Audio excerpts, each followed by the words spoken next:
Alright, let's dive into something that's got the boxing world buzzing right now. Jaron Boots Ennis, yeah, the guy who's been tearing through divisions like they're made of paper, has a new plan, and it's ambitious. Like, really ambitious. But here's the thing, it's not just about the fights themselves.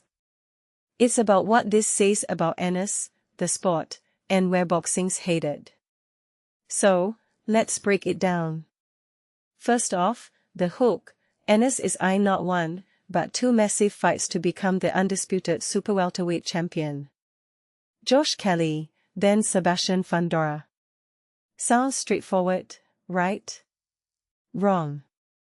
What makes this really interesting is the context. Ennis isn't just chasing belts, he's chasing legacy.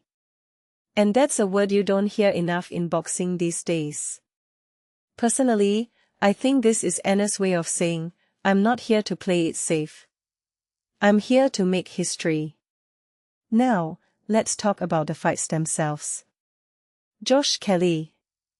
Solid opponent, but here's the kicker, Kelly's not exactly a household name. What many people don't realize is that this fight is less about Kelly and more about Ennis positioning himself for the bigger prize, Fundora. Fundora's a beast, no doubt, but Ennis is playing the long game. If you take a step back and think about it, this is classic chess boxing. Ennis isn't just fighting, he's strategizing. And then there's the Vergil Ortiz Jr. situation. Remember that grudge match that fell apart? Eddie Hearn's still talking about it like it's on the table, but here's my take, it's a distraction.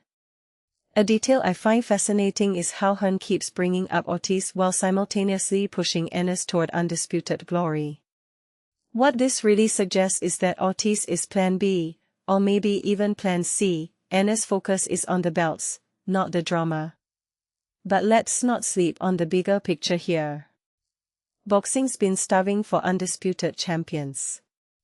It's 2026, and we're still talking about who's the real best in a division. Ennis' plan, if it works, could be a blueprint for other fighters. One thing that immediately stands out is how rare this kind of ambition is. Most fighters play it safe, cherry-pick opponents, or chase paydays. Ennis? He's chasing greatness. And that's refreshing. Now, here's where it gets even more intriguing. Fundora's got a mandatory defense against Ermal Hadribeaj in October. On paper, Fundora should win. But boxing's not fought on paper, is it? If Hadribeaj pulls off the upset, the whole landscape changes. Personally, I think that's a long shot, but it's a reminder of how fragile these plans can be. Boxing's unpredictable, and that's part of why we love it. So, what's the takeaway here? Ennis' two-fight plan isn't just about winning belts, it's about proving something.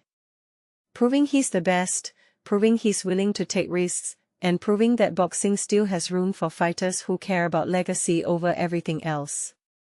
In my opinion, this is the kind of story boxing needs right now. It's not just about the fights, it's about what they mean. And if Ennis pulls this off, he's not just a champion, he's a game changer.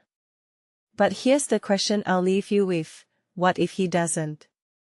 What if Kelly or Fundora stops him? Does the plan crumble, or does it just make the story even more compelling? Let me know what you think in the comments. Because, honestly, that's the beauty of this sport, it's never just about the outcome. It's about the journey, the risks, and the questions it leaves us with.